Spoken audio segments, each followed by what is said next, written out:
This is the NoSoKoPo with Jay and Tim. I am Jason Verney. And I am Timothy Holm. Yep, this is the Not So Korean podcast, and in this series we talk to one another and sometimes special guests about what we know about Korea, what we don't know about Korea, what we want to know about Korea, and occasionally what we don't want to know about Korea. Recording live from the UK's Koreatown itself. That's an area in and around New Malden. Yep, that's the largest Koreatown and Korean community in Europe. We'll start this episode off with a quick summary of the last few days and what we've been up to. Yeah, so what have we been up to, Jason, recently? Yeah, well, the main thing we're going to cover in this part this week is we had 3 days together. I don't mean together.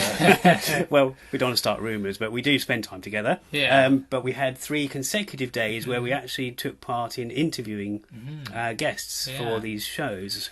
Yeah, I mean, we're not going to have all the interviews in one episode, unfortunately. They're going to be spread out over several episodes or several weeks, actually. But, yeah, should we mention who we interviewed? Yeah, I think we should. At least, well, the first one is the one we've got Justina Jang. Yeah. Now we've mentioned her before, at least alluded to her before, because we've mentioned the KBCE and the boss of that. Yeah. Or the person who does the most work there. Yes, so she will be incorporated into this episode. That's right. The main part of this episode. And we went to a very extraordinary Kimchi-come-Art event, which we can only talk about more in another episode because we really can't cover it in a few seconds.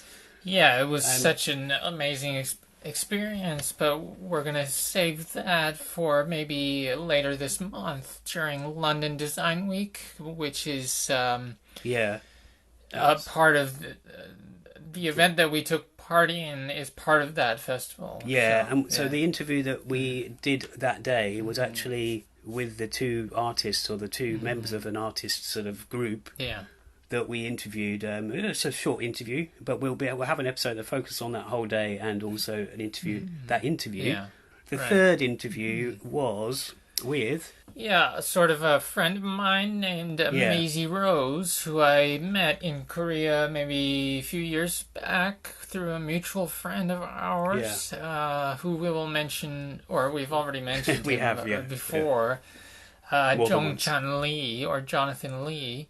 And she has a lot of experiences with Korea and Korean culture, so she had a lot of interesting things to say, and that may end up being a 2-part interview, actually. We think it will. I mean, she's very not only has she got knowledge about Korea, the Korean language, and some Instagram accounts that relate to Korea, but she's also very talented with video and other stuff. So it was a really, really interesting conversation. Yes, so those were the main things we've been up to this week. But of course, Jason, you're still continuing with your editing work for the festival. That's correct. Yeah, upcoming Kingston Korean Festival. Yeah, that's correct. I'm still putting the finishing touches to the Hanbok video that's going to be presented on the screen in next week's or the 18th of September for the Kingston Korean Festival. And speaking of that festival, that's the main reason that we interviewed today's guest, who is Justina Jang. She runs the KBCE, or Korean British Cultural Exchange. Yeah, it's a bit of a mouthful, but it does come out eventually. Yeah, so shall we go to that interview now? Yeah, let's do that. At the end of this, we'll summarise it and also talk about a bit of news, some other news. Okay, let's go into that interview. Yeah, here's Justina.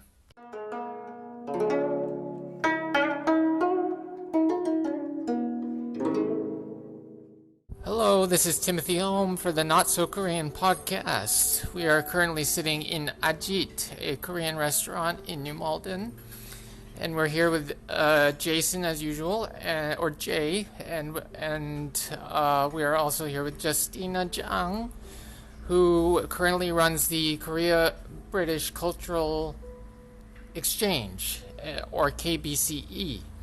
And so, would you please introduce yourself and what you do at the moment, Justina? Hi everyone, I'm Justina. I'm running the Korean British Cultural Exchange. It has been since 2016, and at this moment I'm organizing Kingston Korean Festival. Okay. And can you tell us a bit more about the KBCE and then also the festival? Right, the KBCE, as I mentioned previously, it started in 2016. I got the call from the Kingston Council to organize some sort of Korean cultural event for the people in Kingston Borough. Because everybody knows that, not everybody, but I mean, you may know that Kingston, there's a lots of Korean communities living in this borough. So obviously, Kingston Council wants to engage with the Korean people and also engaging with the local people to harmonize the society. So I think that was our main idea. So we started a very small a program called the Full Moon Festival, because the Chuseok, the Harvest Fest, is a main. Also very symbolic, the pop, like a Korean, is Korean people about their Chuseok. So I thought it would be quite nice. And also no one actually ever celebrated Chuseok here. Like none of the Korean organization was organizing anything like that. So yeah, so I thought it would be quite nice. So I started have this small one-day festival. Oh, you can't really call it festival because it was just one-day event. So we started from there, and then year 2017 we did organize the Harvest Fest, but alongside it we actually organized the Toll exhibition. Toll is the first year birthday celebration of Korea, because it was our first year anyway, and also. Yeah, Toll, like a baby is wearing really lovely costumes, and then we do have a doljabi ceremony, the grabbing ceremony. So you actually have a different object, and then the baby grab one item, and then it symbolizes something. So if the baby grab a pencil, means it's going to be a scholar. But nowadays the actually parents starting to put like microphone or golf balls or something. So the baby grabs the microphone, it's going to be a pop star or something like that. So we did that. And then the third year 2018, we actually had our first K-pop UK national competition, because for since 2016, I realized that there are like lots of Korean K-pop fans. They were starting to do their own like cover dance, the competitions, or they actually practice themselves, but they will not have a much opportunity for them to showcase, to show off, in a way. So we wanted to give some sort of opportunity for this like teenagers to come and practice hard, but they come to this, come to the day and then show what they learn or they've been practiced for so many months or something. And then also another opportunity is for them to meet another people, like another group of young people, to do the same thing and sharing same interests. I think it would be quite nice to give them some sort of opportunity. So we actually had our first K-pop dance UK national competition. It went really well. And then the fourth year is 2019.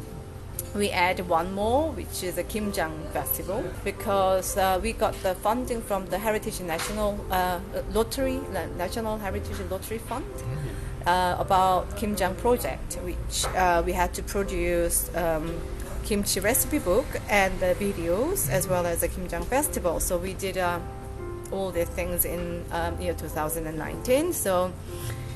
So you could actually say Kingston Korean Festival start with only one event on a one day in September, but now it has 3 different events.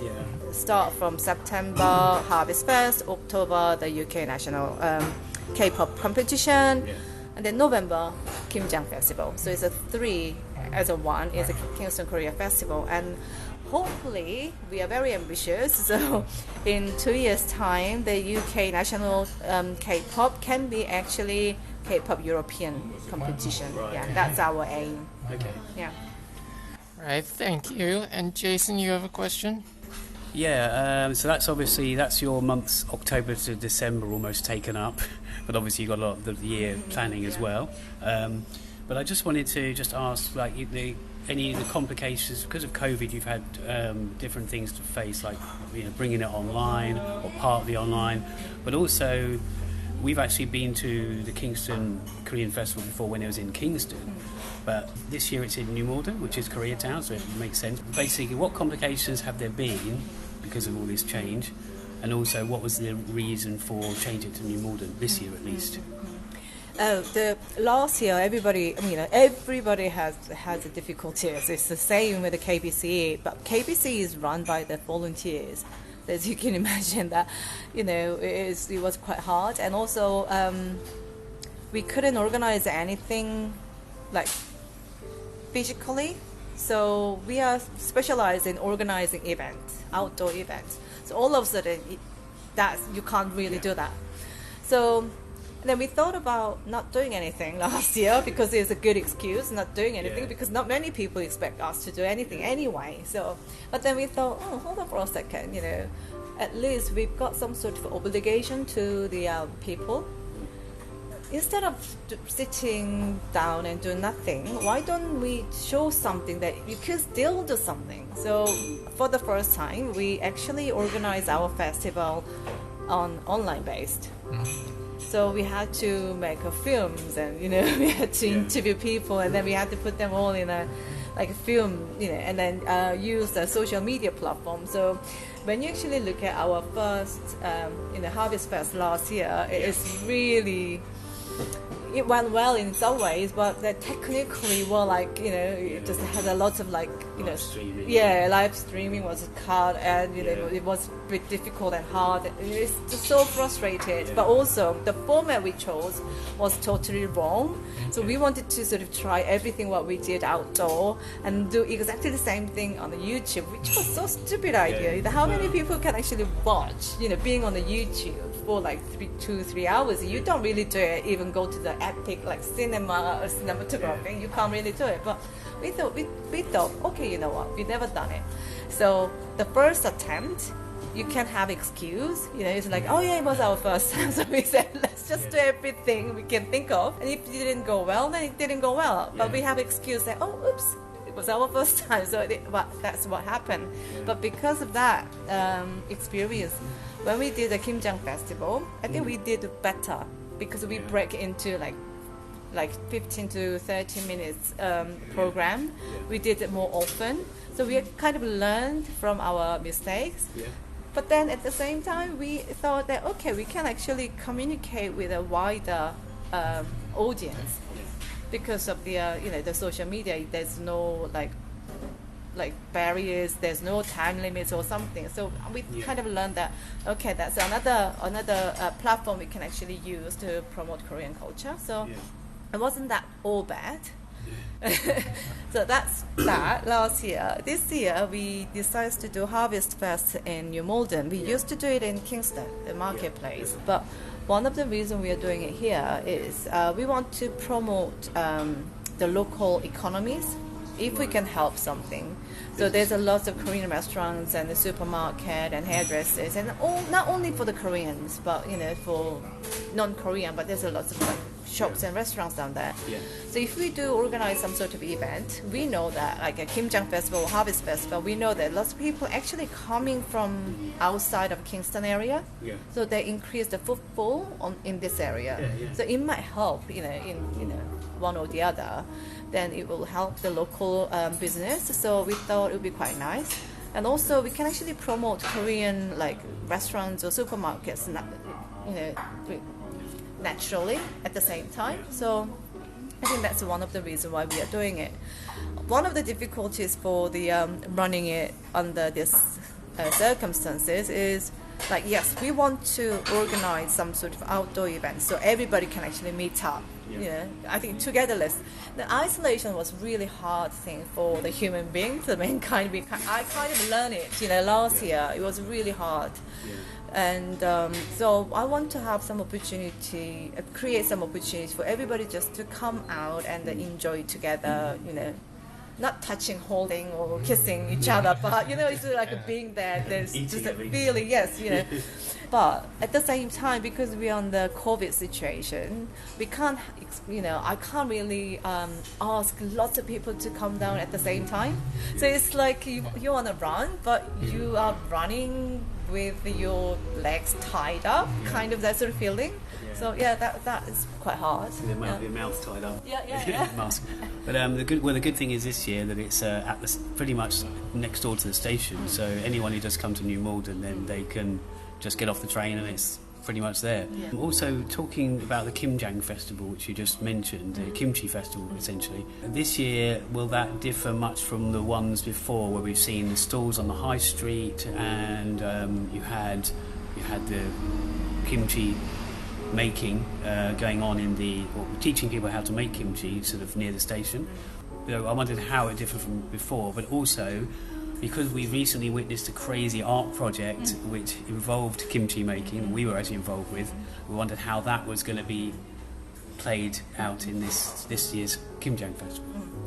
The KIMJANG festival, obviously, this year, yes, we're going to do same, but also we're going to do next to the New Malden train station. I mean, I have to say thanks to the CI Tower because that's actually, that land is not publicly owned, it's privately owned. They actually let us to use that space, for free. So yeah, exactly. So I think they don't have to do it because, so many things the manager has to worry about is because its floor has to be protected. Right. So if we do something wrong, then they have to spend extra money to repair all the things. But they actually say that's because it's for the communities, they actually allow us to use it, and so that's one. But we are still going to do it. We are going to make a kimchi together, and the difference between last year's and this year's main thing would be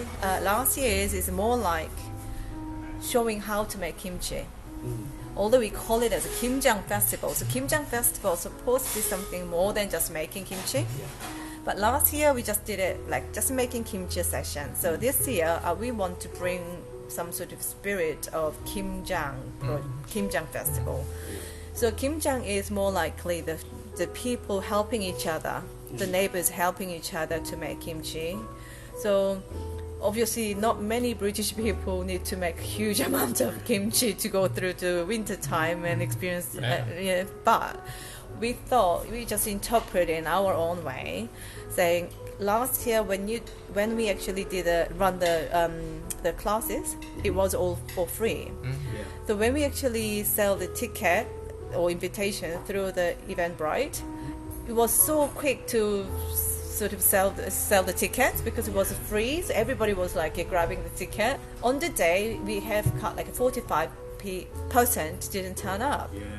So we thought, not really good. But then it was actually good because there were lots of people wanted to do it, so they actually and then we had we had a lot more people wants to do it, but they had to turn down because there's no space. So this year we thought, okay, we are going to ask them to pay. So if someone doesn't want to come, they don't have to come, but then we still have the funds, deposit. So for the children, probably £2-3 for child ticket. For the adult, it will be £5. So we are going to deduct £1 each for the ingredient. So whatever left money is going to go to help other charities or someone who needs help around this area. So that's kind of, we want to help people, and so that would be sort of a slightly different sort of approach to the kimchi making. Sorry if I got this wrong, but the thing that we witnessed very recently, which was the kimchi making in that part of the art thing. How will that be sort of represented in the? Is it the King? I'm getting confused. Is it the Kingston Korean Festival? Or is it the KIMJANG Festival? Okay, the Kingston Korean Festival. The KIMJANG Festival is a part of Kingston Korean Festival. So obviously that the art project, you experienced the other day. We are going to invite the artists, and then they are going to bring that mats. No, for the KIMJANG Festival. Yes, Not the Harvest Fest. Okay. Yeah, KIMJANG Festival. Okay. So yeah, the KIMJANG Festival, you can actually see this wonky, very funny, but it's really interesting, like KIMJANG mat, kimchi mat. So people can actually experience. Maybe we can ask the children to make a kimchi in that area. You know, so something like that. So, but I think we will like to have that in apart with what we normally do. Yeah. Okay, that's good. That sounds good. Leading on from that, because that wonderful book you made last year, which was it last year actually? Yeah, we published it last year. Obviously, that represented the North, the South, the Chinese, Korean kimchi. And will there be things on display this time around that represent that? So I'm sure would there be someone who's North Korean making kimchi and similar things represented? I think what we're going to do this year, we're probably going to do more tasting sessions, because last year when we actually we learned it from last year, and also current situation when we actually look at it. For instance, there are lots of people starting to make kimchi and they put them on the YouTube, and all the celebs making something, make their own kimchi. But I was always wondering, what about the taste? Yeah, you have to be there for that. There's something, it's like, for instance, I could make like Italian signature dish or something on the basis of the recipe, but I'm not sure whether that is going to be exactly the same taste. You could actually taste in Italy, or the Italian friends of mine might think this is absolutely crazy, So what I wanted to promote is about, yes, it is important, it is really nice, lots of people make kimchi. However, I like to see whether there's some taste, there's some elements really has to be kimchi, there's some kimchi taste from somewhere. So I like to do more kimchi tasting. We publish the book and the videos, but you can't taste any of that through those, the mediums. Yes, no. So I like to do. I like to sort of make a lot of different types of North Korean, South Korean, and Korean Chinese kimchi, so people can actually experience the taste of it. So when they make their own kimchi, when they go home, they can still remember the taste of it, the zinginess, or the flavors or something. So it might just help them to make better kimchi. So and again, leading on from that, you also have mentioned recently as well about songpyeon tasting. So could you just elaborate a little bit on that, just briefly, what that's going to involve? Yeah, this year, what happened at the Harvest Fest, we've been always doing food demonstrations, a cooking demonstration, but because of the COVID, and I try not to do it because so be cautious. I just want to be cautious. I think it's better than having some problem later on. So this year, what we are going to do, we are going to introduce North Korean songpyeon and South Korean songpyeon. So you can actually come and taste the different types of songpyeon. Songpyeon is the signature dish for Harvest Fest. So South Korean people, North Korean people, we always eat this. It's like having a Christmas cake on a Christmas day. So we do that. So we are making North Korean songpyeon and South Korean songpyeon, and you come down and see the shapes, or the size or taste, and you can actually decide which one you prefer, and then hopefully you could actually see that there's a different shapes and sizes and tastes, but they're both eating songpyeon, which is like we share the same culinary culture. So I hope that people can actually experience that as well. And I hear there'll be opportunities for people who, like, for example, don't eat meat. They can have the songpyeon that hasn't got meat. You just give away. No, it's fine. No, So because there's some like there will be the songpyeon for everybody. So there will be no discrimination of vegetarian or meat eater or whoever. Right. So, what are you personally looking most forward to at the upcoming Kingston Korean Festival on the 18th? Actually, I am more like looking forward to the 19th because then I could have a rest. Right. Yeah, the 18th. What I'm really Rain can come on the the 19th, I don't mind if it's pouring with rain. exactly. Yeah, the 18th. Apart from having this Songpyeon tasting, I think there's a few other stuff I'm very excited about. It started from 2 years ago. We did a community dance project called Red Umbrella, and it really went well. So we actually had some professional dancers already choreographed and work this whole programs, but then they invite the audience one by one. So it made a huge street performance, which was really, really nice. So we thought, why, we learned something, so we are going to keep that tradition. So this year we are having actually 2, which is quite ambitious. So I don't know whether both is going to be successful, but at least we need to try and see the area, But we already got 25 artists who is going to work with us to create this dance. Wow.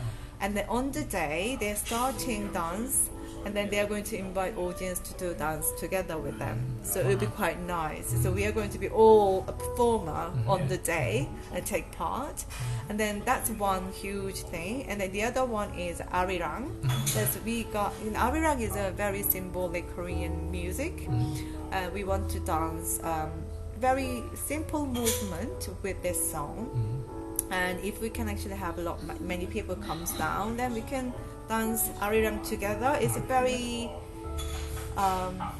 slow movement, so it's easy for everybody to follow. So just come and then see.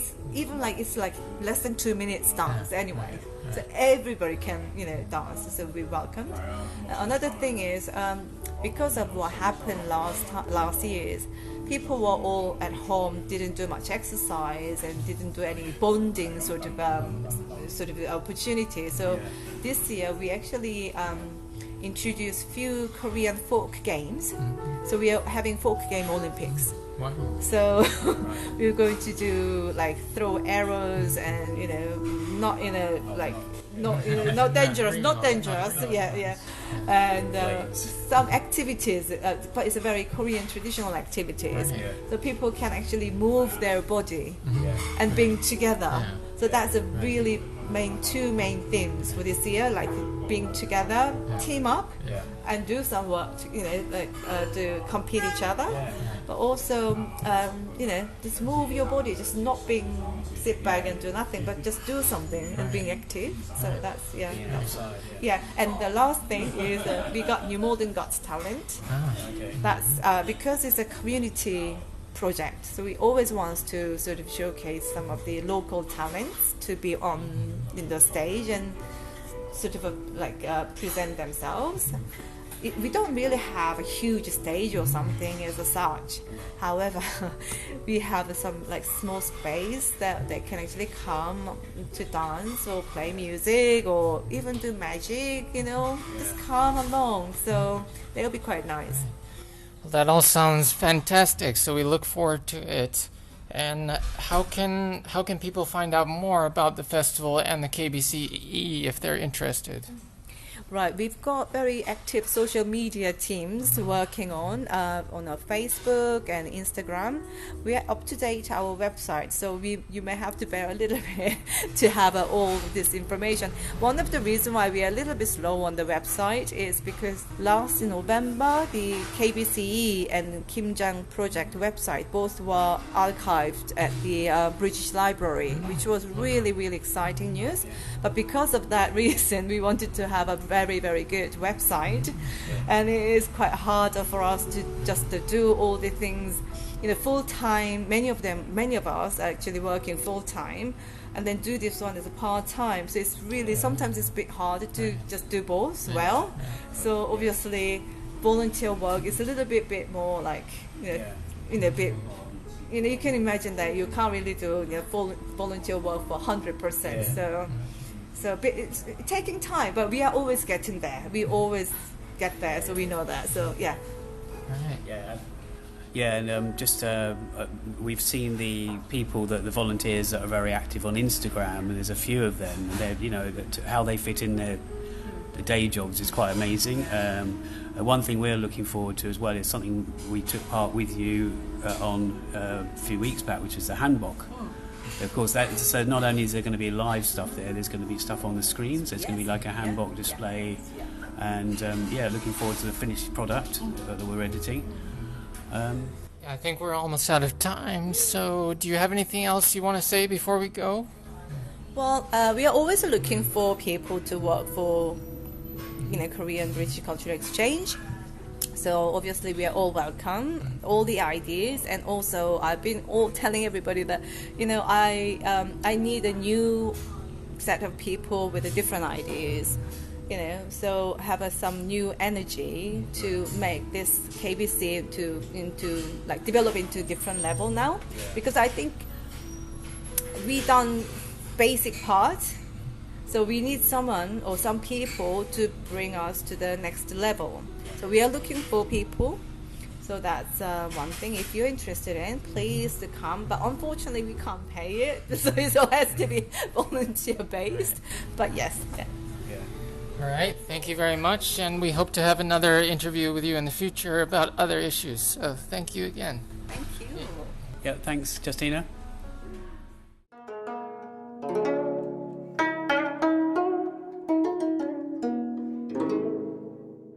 Okay, so that was the interview with lovely Justina.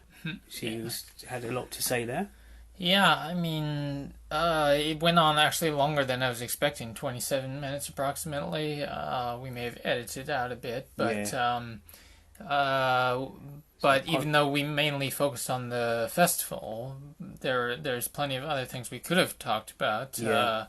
But so we're hoping to do another interview with her in the future. Yeah. And she seems very willing to do that. Yeah, she actually, and interesting enough, I mean, we would have done it we could have done it longer there, but although the restaurant we were in, which was Azit, A-Z-I-T, which is in Burlington Road in New Malden, although it was a lovely atmosphere there was some, you might have heard it, some very, I would say, Korean-style piano music. Right, yes, very generic sounding music, but...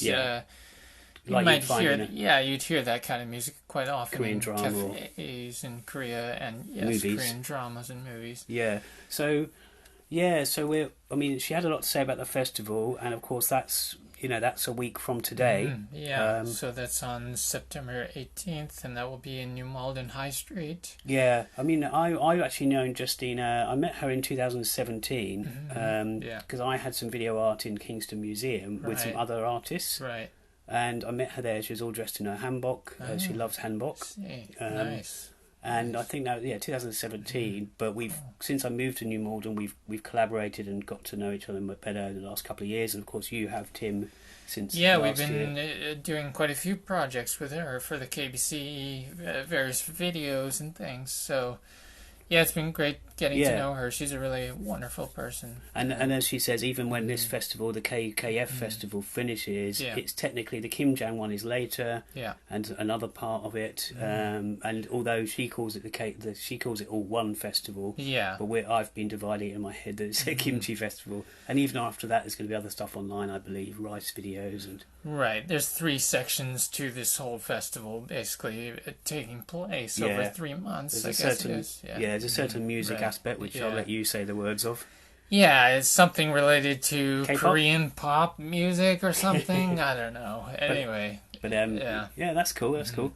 And also while we're talking about next week, we must mention not only is the other you might have heard our first part of our interview with Hanguk Hapa. Yeah, that was last week in episode 9. Yes, I believe so. Her second part to the interview is next week on the 18th. So she's not only that, she's actually involved with the festival. Yeah, and she's going to be there. She's going to be there, and she's going to be here on our podcast again. That's it. She does on social media. She does get about, and she seems to get about on that day. She's going to be here and there. We're also going to be.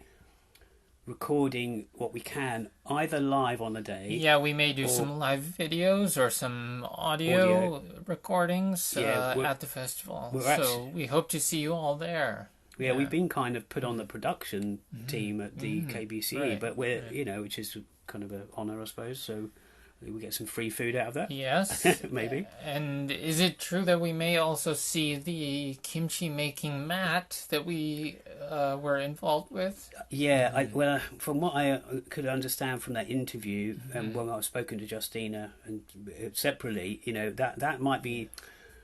Yes, the kimchi itself that was made, I think, is going to be in the KIMJANG aspect, which is a few weeks, several weeks later. But unless they are going to pull the mat there for next week, but I wasn't sure if they're going to just show it on display or something. Yeah, but I believe the people who were involved in making it, the designers, they will be at the festival, correct?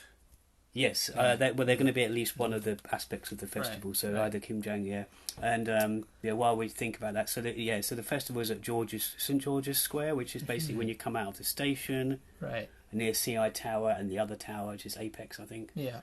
So if anyone has any questions about it, you can contact us, or you can contact somebody through the KBCE.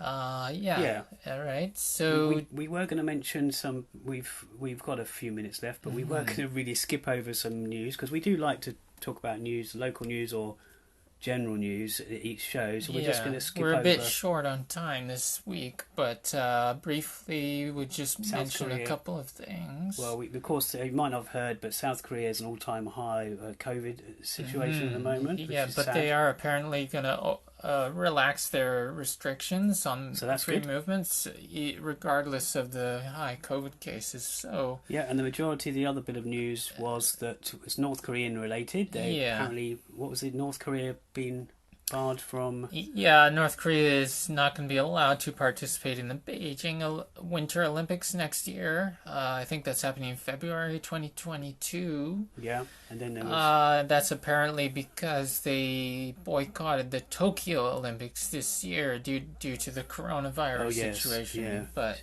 it seems a bit petty to not allow them to go next year. Yeah, well, you don't really know. It's probably rhetoric between countries. We don't really know. And then, of course, there was some people might have seen a story about Kim Jong-un, the leader of North Korea. He has a new appearance. Apparently, he looks a bit skinnier than usual, and it's not really mega news, but I don't know if anyone cares about that, but. Anyway. And the last bit is really about there's actually on the BBC iPlayer there is this documentary, 2-part documentary. It's been on there a year, and it goes in about a month. So I thought I'd mention. It's called The Mole. Right. It's called The Mole: Infiltrating North Korea. There's part 1 and part 2, but it leaves in about a month. So anyone who's got BBC iPlayer, you get it for free. You can watch it. Right. Okay, that sounds interesting. So we will just finish this show with the closing music. Yeah, we'll just wrap it up by saying thank you very much for sticking with us so far. This is our 10th episode already. I can't believe it. Yeah, I know. It's been a hectic 10 weeks, but it's been thanks for. It's been very interesting and stimulating, and we've met so many interesting people already. We've already got other interviews lined up as well. So that's it. We'll play you out with Kaya's version of Arirang, which is new Arirang from their album Korean Breeze. Right, and hope to see you at the Kingston Korean Festival next week. Yep, we'll see you there. 안녕히 계세요.